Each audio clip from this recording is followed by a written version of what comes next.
All right, welcome back into Market Day Report. I'm Scott Shellady, otherwise known as the Cow Guy. We're getting things off and running here. Markets have been open for a little while. We're on top of it for you. Let's take a look and see if we've had any changes since the last time we met. Let's take a look at corn. I'll bring that one up. Corn had started off a little bit lower, but now it's back to a better bid here. We've got a July board up 1 3/4 cents down to 4.50 1/2. That's a penny and a half off the high of the day. So that's some pretty good going. We got a D board up a penny now to 4.68 1/4. And that's just about 2 1/4 cents off the high itself, right in the middle of that range, too. So corn, turn around here. We're not about a penny to a penny and a half better across the board. Let's take a look at soybeans. What do they have for us? Well, a little bit of a mixed board. The fronts are up, the backs are down. We've got a 4-cent rally in July. 11.83 1/4 is last, 2 cents off the high of the day. We've had about a 10-cent range. If you go out to the Novi New Crop, that's down 2.5 cents to 11.55 1/4.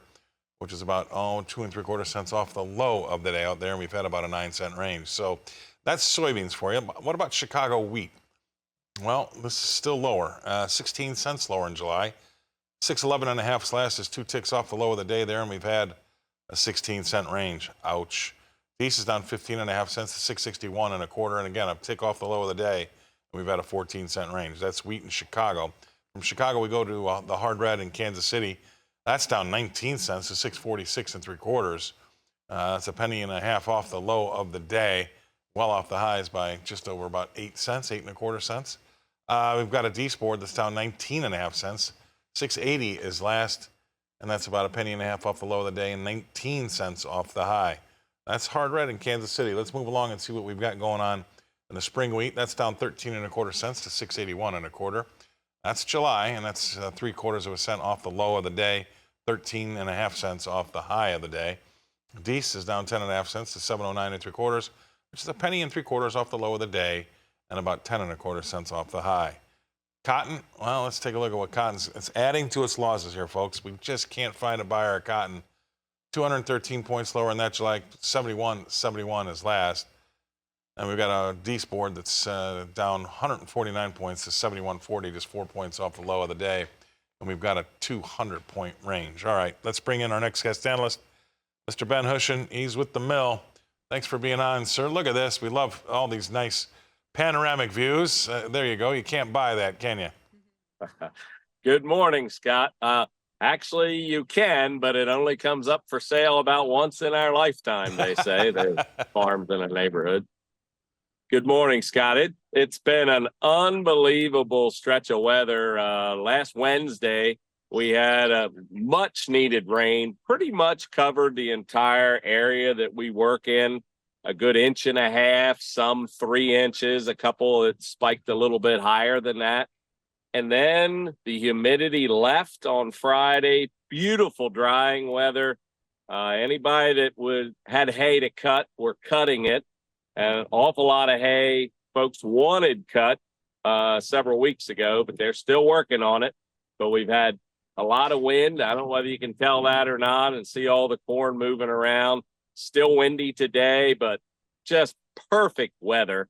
And something I wanted to point out, Scott, is if you can tell from the TV, this corn, it's not the tallest corn, but it's kind of pretty typical corn that was planted for us in April, is waist high. And when I was first in this business as a young man helping my dad on his dairy farm, the goal was knee high the 4th of July.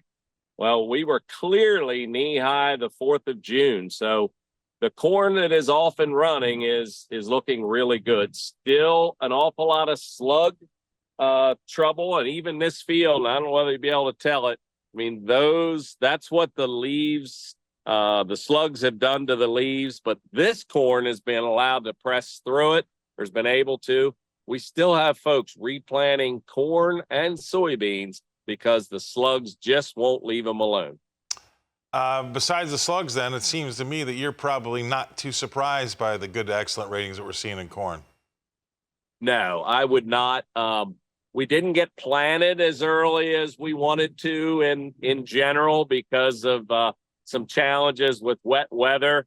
But boy, good looking stands. Again, any of the listeners or viewers that have had to replant soybeans a couple of times and some of their corn, they're probably throwing something at the TV or saying things to me on the radio.